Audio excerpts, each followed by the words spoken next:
bir go'rni deydi, kovladim deydi, 15 minutda kovlab qo'ydim. Ketmonni bitta ursam 3-4ta joy ochilib ketadi deydi.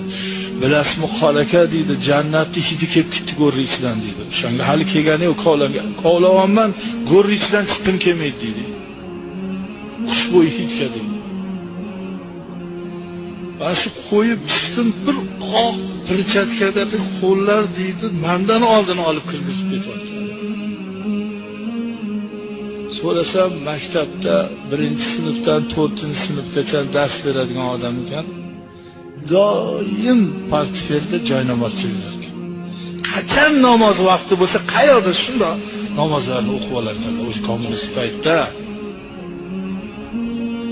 portfelda doim joynamoz salar bo'lar.